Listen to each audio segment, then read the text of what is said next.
Orang yang punya pengharapan, dia tidak akan pernah berdiam. Dia akan terus bekerja, dia akan terus melakukan sesuatu. Sekalipun kelihatannya tidak mungkin di depannya, tapi dia akan terus bergerak. Orang yang mau bergerak, berjuang di dalam pengharapannya, nanti pasti akan terlihat. Dan itulah kemudian yang akan menjadi kesaksian yang hidup. Yang dibutuhkan adalah pengharapan dan iman kepada Tuhan. Karena orang percaya sanggup mulai dari nol, saudara. Amin. Bukan hanya SPBU saja yang bisa mulai dari nol. Orang yang punya pengharapan, bahkan dari minus pun bisa.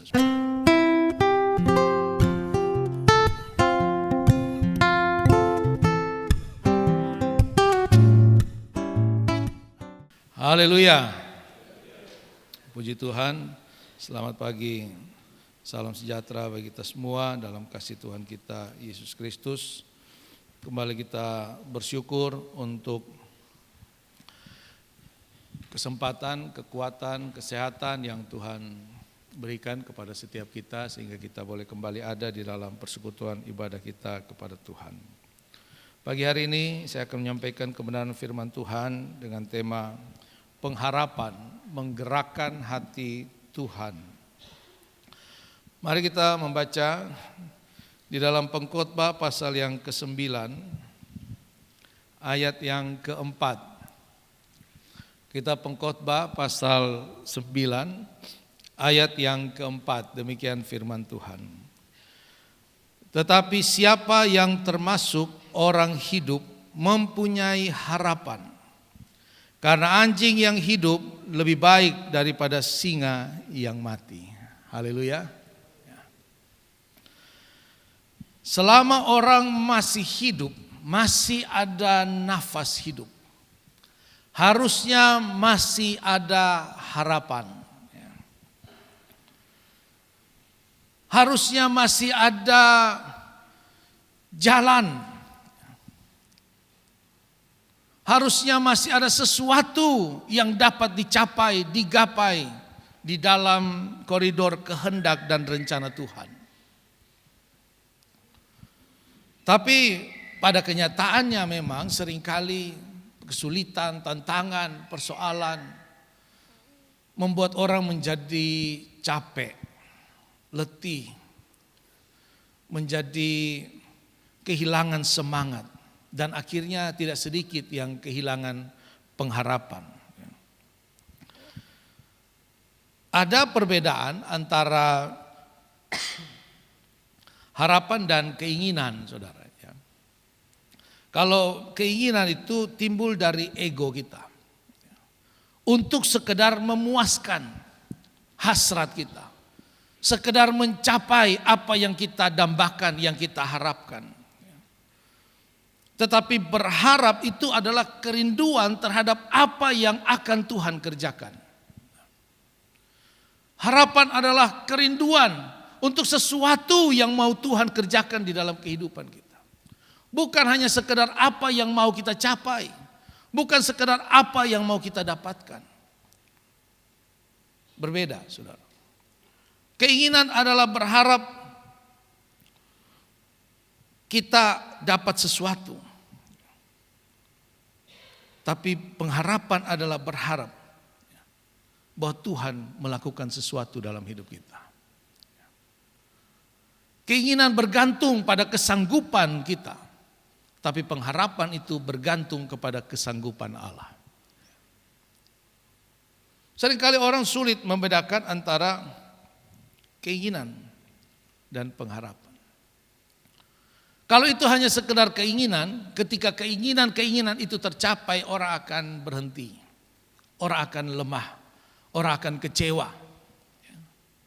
Tetapi kalau itu sebuah pengharapan, maka sesulit apapun, berapapun banyak tantangan, kegagalan yang hadapi, seseorang dapat menemukan maksud dan kehendak Tuhan di dalam setiap pengalaman imannya.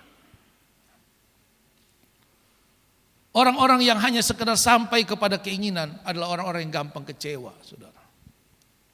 Tapi orang-orang yang punya pengharapan yang benar, dia tidak akan pernah kecewa. Karena dia tahu Tuhan dapat bekerja di dalam segala sesuatu mendatangkan kebaikan.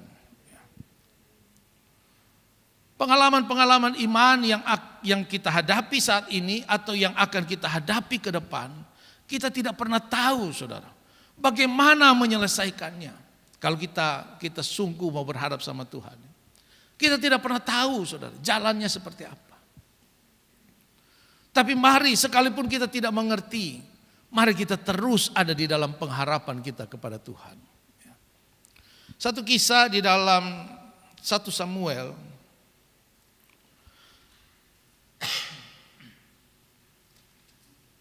pasal 13 dan pasal 14. Pasal 13 bagian terakhir, pasal 14. Menceritakan tentang bagaimana keadaan bangsa Israel di hadapan bangsa Filistin yang benar-benar menjadi bangsa yang kalah. Bangsa yang tidak ada pengharapannya, tidak ada pride-nya sama sekali, saudara. Dianggap sebagai bangsa yang lemah dan mereka memang dilemahkan oleh bangsa Filistin. Kalau kita membaca di paragraf terakhir dari pasal 13 1 Samuel itu, dikatakan tukang besi saja tidak ada di tengah-tengah Israel, saudara. Tukang besi. Sehingga kalau mereka mau menajamkan pisaunya, aritnya, perlengkapan mereka untuk berkebun, mereka harus pergi ke orang Filistin dan harus bayar, saudara. Coba kita bayangkan bagaimana kesulitan orang Israel pada masa itu. Bagaimana rendahnya strata sosial mereka di hadapan bangsa Israel itu. Mereka orang lemah, tidak berdaya, tidak punya apa-apa. Alkitab katakan bahkan senjata pun tidak ada orang Israel yang punya. Tidak ada. Hanya tinggal Saul dan Yonatan yang masih punya senjata, saudara. Lalu bagaimana mau lawan orang Filistin? Tentara yang ada di Saul tinggal 600 orang. Mau lawan Filistin yang di awal pasal 13 itu dikatakan tak terhitung banyaknya. Tidak terhingga banyaknya. Ini sungguh-sungguh sebuah keadaan di mana tidak ada yang dapat diharapkan, saudara. Ini sebuah fakta, saudara. Cerita firman Tuhan ini bukan karangan dongeng begitu. Ini fakta. Sebuah peristiwa yang pernah benar-benar terjadi di dalam sejarah hidup manusia. Apa yang dapat diharapkan dari keadaan yang seperti ini? Tidak ada, saudara. Tetapi ada satu orang yang punya pengharapan sehingga dia dapat mengubah keadaan, saudara. Kalau kita mau mengalami janji Tuhan, pengalaman-pengalaman iman, tidak jarang memang Tuhan membawa kita ke dalam keadaan yang seperti tidak ada pengharapan, saudara. Tapi disitulah Tuhan menunggu momentum yang paling tepat untuk menyatakan pembelaannya. Sehingga kita mengalami yang namanya pengalaman iman yang luar biasa itu. Apa yang dilakukan oleh Saul, 14 ayat 2, dikatakan adapun Saul duduk di ujung Gibea di bawah pohon delima yang di Migron. Dan rakyat yang ada bersama-sama dengan dia itu kira-kira 600 orang banyak. Apa yang dilakukan Saul? Dia seorang raja. Dia punya tanggung jawab untuk mengembalikan kehormatan bangsa Israel. Dia punya tanggung jawab untuk membawa bangsa Israel menjadi bangsa yang besar. Tapi apa yang Saul lakukan? Tidak, dia tidak buat apa-apa. Dia menyerah dengan keadaan. Biar begini sah. Selama betong masih hidup ya sana apa-apa. Yang penting masih hidup. Biar tidak buat apa-apa juga tidak apa-apa. Ini yang menjadi tindakan dari Saul. Tidak buat apa-apa. Dia duduk saja. Mari kita lihat apa yang dilakukan oleh Yonatan, anaknya Saul. Ayat yang ke-6. 14 ayat 6. Berkatalah Yonatan kepada bujang pembawa senjatanya itu, mari kita menyeberang ke dekat pasukan pengawal orang-orang yang tidak bersunat ini, mungkin Tuhan akan bertindak untuk kita.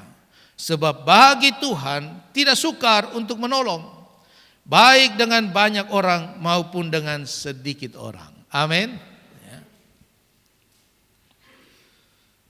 Yonatan, dia tidak bisa tinggal diam. Dia tidak bisa berpangku tangan melihat keadaan yang seperti ini. Tidak, saudara. Dia tidak cuek saja, bodoh amat, ini kan bukan urusan saya, ini kan urusan bapak saya. Kan dia yang raja. Dia yang punya tanggung jawab. Saya tidak ada urusan dengan mengurus negara ini. Tapi Yonatan mengambil alih apa yang seharusnya dilakukan oleh Saul. Yonatan katakan kepada pengawalnya, mari kita menyeberang ke dekat pasukan pengawal orang yang tidak bersunat. Orang yang berpengharapan, saudara, dia tidak akan pernah bisa berdiam diri, saudara. Orang yang punya pengharapan, dia tidak akan pernah berdiam. Dia akan terus bekerja, dia akan terus melakukan sesuatu, sekalipun kelihatannya tidak mungkin di depannya. Tapi dia akan terus bergerak. Gideon, malaikat Tuhan datang kepada dia, dia sedang mengirik gandum di dalam tempat pemerasan anggur, saudara. Orang Israel tidak bisa menanam aja tidak bisa, tapi Gideon bisa mengiring. Dia tidak pernah berdiam, saudara. Malaikat Tuhan datang kepadanya, hai engkau Gideon, pahlawan yang gagah perkasa. Dia tidak pernah perang, saudara. Tidak pernah turun perang. Tapi Tuhan melihat hatinya, Tuhan melihat pengharapannya, Tuhan melihat perjuangannya. Bahkan sama seperti seorang pahlawan yang gagah perkasa, saudara. Urusan kita ini kepada Tuhan, saudara, bukan kepada manusia. Amin. Yang perlu kita layani adalah Tuhan, bukan manusia, bukan kata-kata manusia. Yang perlu kita kerjakan adalah rancangan Tuhan, tujuan Tuhan di dalam kehidupan kita. Kalau kita sampai di situ, kita akan punya pengharapan yang tidak pernah buat kita menjadi lemah. Yonatan tidak duduk-duduk saja, tapi dia bergerak. Sekalipun tidak ada yang mendukung mungkin. Alkitab katakan dia pergi diam-diam. Ayat 1 itu, pada suatu hari Yonatan bin Saul berkata kepada bujang pembawa senjatanya, mari kita menyeberang dekat pasukan pengawal orang Filistin yang di sebelah sana. Tetapi tidak diberitahukannya hal itu kepada ayahnya. Dia tidak diam-diam, tidak bilang-bilang. Karena bisa jadi kalau dia bilang bisa dilarang. Mana mungkin kamu cari gara-gara saja. Sama seperti ketika Daud mau menghadapi Goliat kan. Saul bilang, aduh gak bisa kamu. Kau masih kecil. Yonatan pergi diam-diam. Ada resikonya, saudara. Tapi orang yang punya pengharapan itu, dia akan terus bergerak, saudara. Tidak ada yang dapat menghalangi orang yang punya pengharapan di dalam Tuhan. Di dalam Yesaya, kitab Yesaya pasal 62.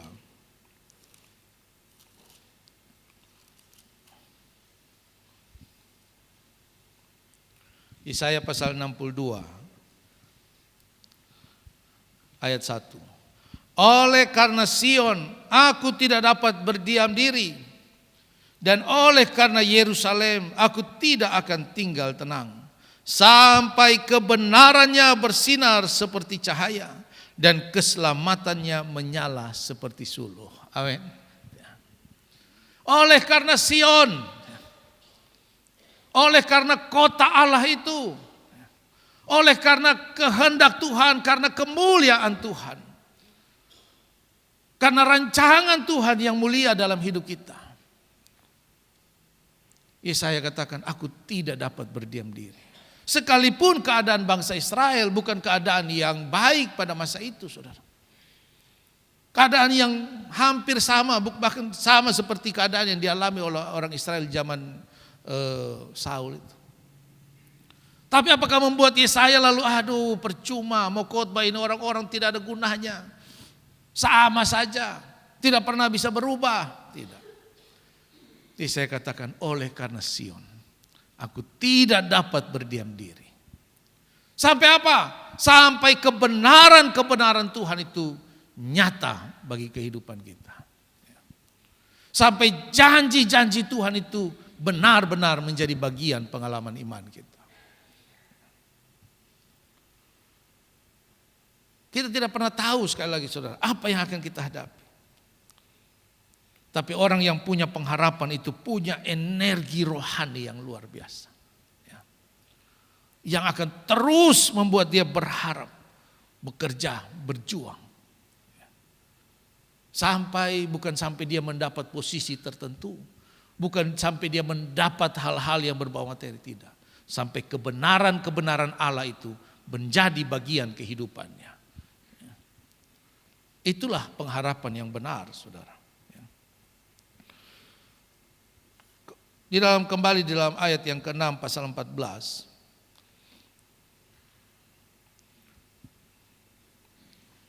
Dikatakan, mungkin Tuhan akan bertindak untuk kita. Di dalam perjalanan hidup kita ini saudara, tidak ada yang dapat menjadi jaminan. Tidak ada satupun yang bisa menjamin kehidupan kita. Tidak ada. Harta, kekayaan, pangkat, jabatan, apapun saudara. Tidak ada yang bisa menjamin. Bahkan ketika kita melangkah di dalam jalan Tuhan, seperti juga tidak ada jaminan daripada Tuhan bahwa Tuhan akan menolong kita. Tidak ada. Tidak ada di sini bilang, Yonatan tanya sama Tuhan, Tuhan bilang iya pergi. Kalau kamu pergi, kamu pasti saya bela, saya tolong. Oh kalau gitu semua ya berani. Tenang aja pergi, Tuhan sudah janji dia akan tolong. Tapi tidak ada. Yonatan bilang mungkin Tuhan akan bertindak. Tidak ada jaminan bahwa Tuhan akan menolong saudara.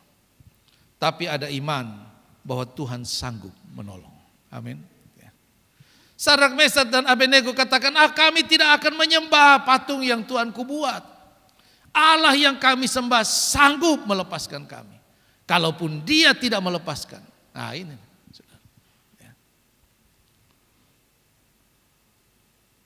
Ada istilah itu, kita mengharapkan yang terbaik, tapi bersiap untuk yang terburuk, saudara. Amin. Kita mengharapkan pertolongan Tuhan. Kita harus tetap mengharapkan pertolongan Tuhan. Tapi bagaimana kalau Tuhan tidak tolong? Seringkali kan kita lupa itu. Bagaimana kalau Tuhan tidak tolong? Apa kita terus berharap? Atau kita bilang, percuma. Ternyata tidak ada gunanya kita berharap kepada Tuhan. Ternyata sama saja. Buktinya Tuhan tidak tolong. Saya sudah berdoa. Saya sudah minta tanda. Saya sudah ibadah. Saya sudah berkorban. Apa? Tidak, Tuhan tidak tolong. Seringkali cara kita berharap kepada Tuhan itu salah, saudara. Salah. Makanya tidak salah Alkitab katakan perjalanan kita itu bukan karena melihat. Bukan karena melihat. Tapi karena iman. Karena percaya. Rasul Paulus katakan pengharapan yang sudah terlihat bukan pengharapan lagi namanya. Orang mengharapkan sesuatu yang belum terlihat. Tapi pengharapan kita di dalam Tuhan tidak pernah mengecewakan, saudara. Itu janji firman Tuhan. Seringkali yang membuat kita ragu untuk melangkah, untuk berjuang di dalam kebenaran. Karena tidak ada tanda-tandanya. Kok seperti tidak ada tanda-tanda ini. Ini Tuhan tolong betul atau tidak? Tuhan sertai atau tidak ini?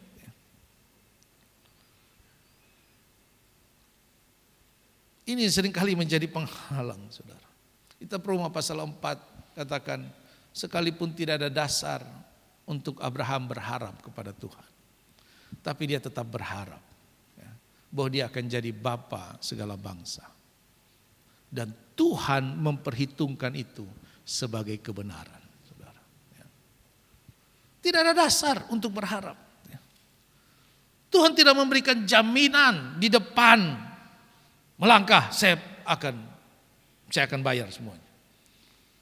Saya akan lawan semuanya. Saya akan selesaikan semuanya. Tidak ada jaminan di depan, saudara. Tapi orang yang berpengharapan, dia punya iman. Bahwa Tuhan sanggup menolong. Amin. Tuhan sanggup bekerja. Dan pekerjaan Tuhan, pertolongan Tuhan itu tidak pernah dipengaruhi oleh apapun. Tidak pernah bergantung kepada apapun. Yonatan katakan dia sanggup menolong baik dengan banyak orang maupun dengan sedikit orang. Kalau prinsip dunia kita harus punya modal, saudara. Amin. Kalau prinsip dunia itu kita harus punya modal. Tapi prinsip Tuhan, modal kita itu Tuhan sudah taruh di kepala kita. Modal kita Tuhan sudah taruh di hati kita. Modal kita Tuhan taruh di lutut kita. Untuk berharap kepada Tuhan. Itu modal kita, saudara. Orang percaya tidak butuh modal materi. Tidak butuh. Yang dibutuhkan adalah pengharapan dan iman kepada Tuhan. Karena orang percaya sanggup mulai dari nol, saudara. Amin. Bukan hanya SPBU saja yang bisa mulai dari nol. Orang yang punya pengharapan, bahkan dari minus pun bisa, saudara. Tapi kita harus bergerak. Kita harus mulai melakukan sesuatu. Kita harus berjalan. Tanpa sepertinya ada jaminan daripada Tuhan. Segala sesuatu masih mungkin. Tapi terus di dalam berpengharapan itu kita kuatkan iman kita. Bahwa yang kita kerjakan pasti dibela oleh Tuhan. Pasti ditolong oleh Tuhan. Nah, kemudian ayat yang ke-8, kata Yonatan, perhatikan, kita menyeberang ke dekat orang-orang itu dan memperlihatkan diri kepada mereka. Ya, ini mungkin bagian dari strategi. Yonatan bilang kita pergi, kita kasih tunjuk diri di mereka ini. Jadi pergi bukan pergi diam-diam ini. Ini pergi memang sengaja kasih tunjuk diri. Berapa orang? 2 orang, saudara.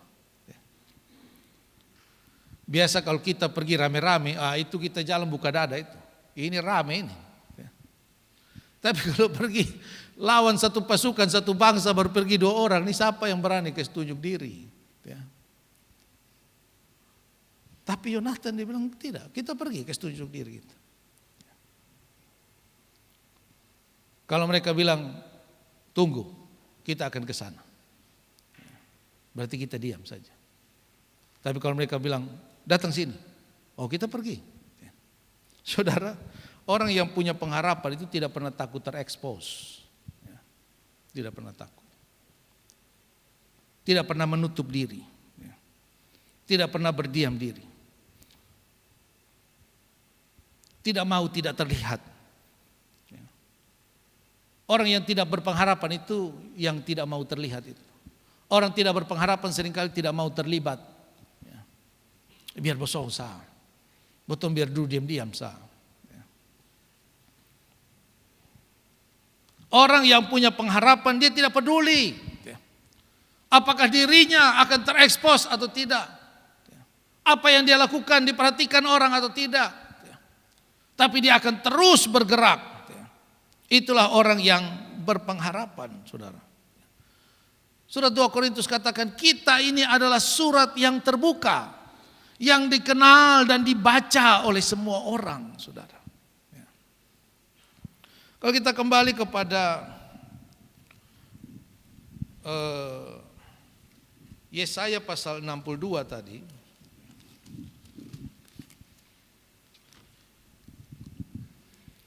Yesaya pasal 62 ayat 2. Maka bangsa-bangsa akan melihat kebenaranmu, dan semua raja akan melihat kemuliaanmu, dan orang akan menyebut engkau dengan nama baru yang akan ditentukan oleh Tuhan sendiri.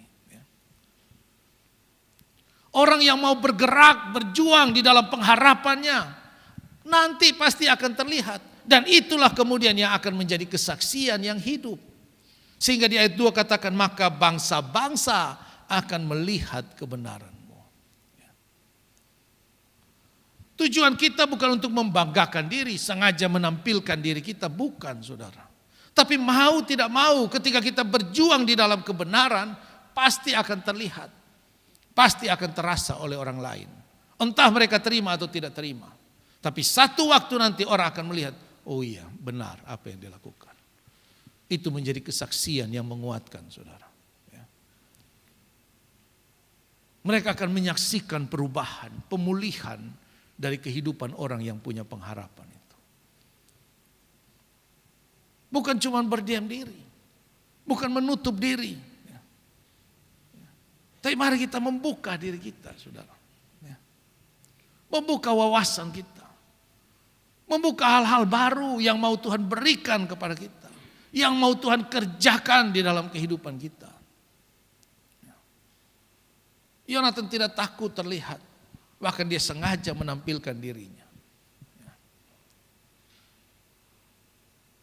Jangan kita underestimate terhadap diri kita sendiri saudara. Punya kepercayaan diri di dalam Tuhan. Tapi di saat yang sama punya kerendahan hati juga. Keyakinan kita bukan karena terhadap kemampuan diri kita. Itu orang-orang yang sombong. Tapi keyakinan kita atas kemampuan Tuhan di dalam kehidupan kita. Atas iman terhadap kekuatan Allah di dalam hidup kita. Itulah pengharapan yang benar, saudara. Nah, kemudian di ayat selanjutnya, kita langsung ayat 11. Ketika mereka keduanya memperlihatkan diri kepada pasukan pengawal orang Filistin, berkatalah orang Filistin itu, lihat orang-orang Ibrani keluar dari lubang-lubang tempat mereka bersembunyi. Orang-orang dari pasukan pengawal itu berseru kepada Yonatan dan membawa senjatanya, katanya, naiklah kemari, maka kami akan menghajar kamu. Lalu kata Yonatan kepada pembawa senjata, naiklah mengikuti aku, sebab Tuhan telah menyerahkan mereka ke dalam tangan orang Israel. Orang punya pengharapan itu tidak pernah main belakang saudara. Dia tidak pernah sembunyi-sembunyi. Dia tidak pernah menutup-nutupi sesuatu. Ketika tentara Filistin bilang datang, ayo datang sudah. Kalau mereka datang, oh iya kita datang. Maka naiklah Yonatan merangkak ke atas dengan diikuti oleh pembawa senjatanya. Orang-orang itu tewas terparang oleh Yonatan, sedang pembawa senjatanya membunuh mereka dari belakang. Kekalahan yang pertama ini yang ditimbulkan Yonatan dan pembawa senjatanya itu besarnya kira-kira 20 orang dalam jarak kira-kira setengah alur dari pembajakan ladang. Saudara, kita perlu punya keyakinan di dalam kita menghadapi perjalanan hidup kita. Yakobus katakan orang yang tidak punya keyakinan, orang yang ragu-ragu itu seperti orang di atas gelombang laut. Sebentar dia ke kiri, sebentar dia kanan, sebentar kiri, kanan, dia naik, dia turun. Tidak akan kemana-mana, dia hanya di situ saja, saudara. Tapi Yonatan maju di dalam keyakinannya kepada pertolongan Tuhan. Apakah waktu dia maju Tuhan langsung tolong? Tidak, dia harus berperang. Dia harus berjibaku melawan 20 orang, membunuh mereka, saudara. Lalu Tuhan di mana? Yonatan harus membunuh sendiri bersama dengan pegawainya itu, bujangnya itu. Mereka membunuh sendiri dengan kekuatan tangan mereka. Lalu di mana Tuhan? Ayat 15. Lalu timbullah kegentaran di perkemahan, di padang dan di antara seluruh rakyat. Juga pasukan pengawal dan penjara-penjara itu gentar dan bumi gemetar, sehingga jadi kegentaran yang dari Allah. Nah, saatnya Tuhan turun tangan. Saatnya Tuhan turun tangan. Tuhan tahu, saudara, kesanggupan kita Tuhan tahu. Kalau pengawal-pengawal Raja Daud satu orang bisa mengalahkan 100, 400 orang. Tapi Tuhan tahu kemampuan Yonatan.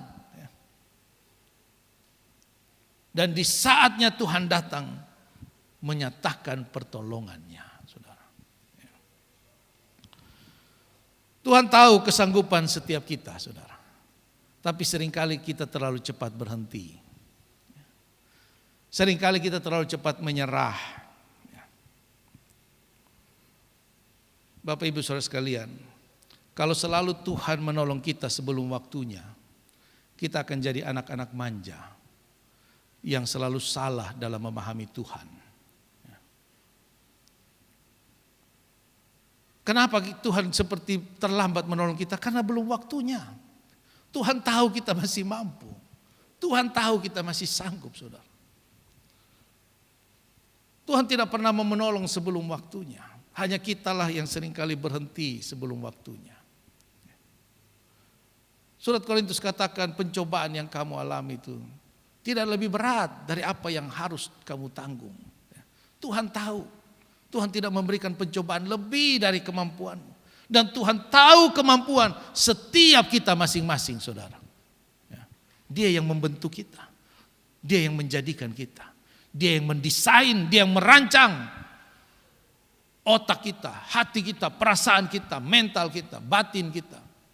Dia yang mendesain, saudara. Dia tahu batas kemampuannya sampai di mana.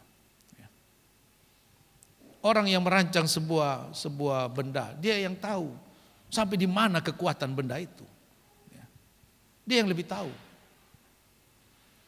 Karena itu percayalah, saudara, Tuhan tahu batasan kemampuan kita. Kalau sampai detik ini doa kita seperti belum dijawab oleh Tuhan, Tuhan tahu kita masih sanggup, saudara. Amin. Kemarin hari Jumat ada ujian proposal skripsi di STT Kristus. Saya diminta untuk jadi dosen penguji. Ada salah satu mahasiswa. Saya mendengar pemaparannya,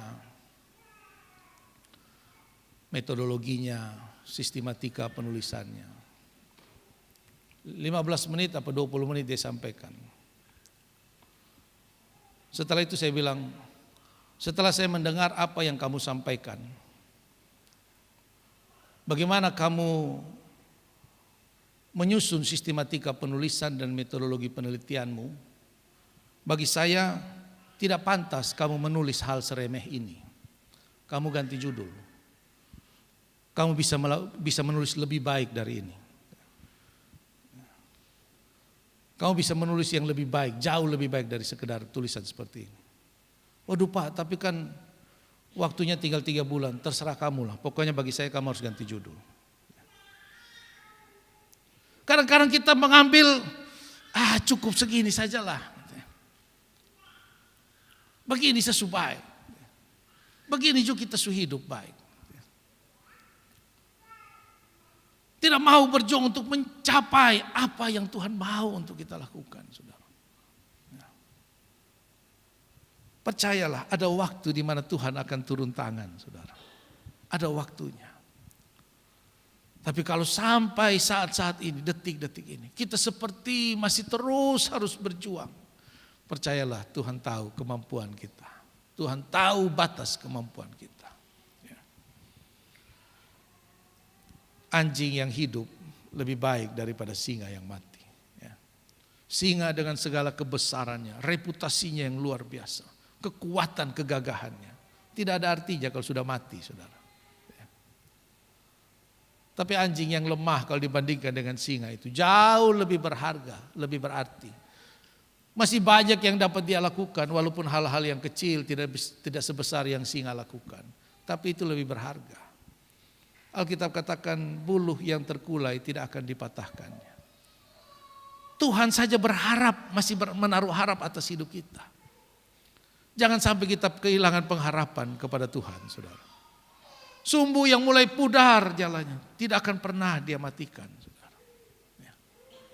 Karena itu mari kita terus berharap.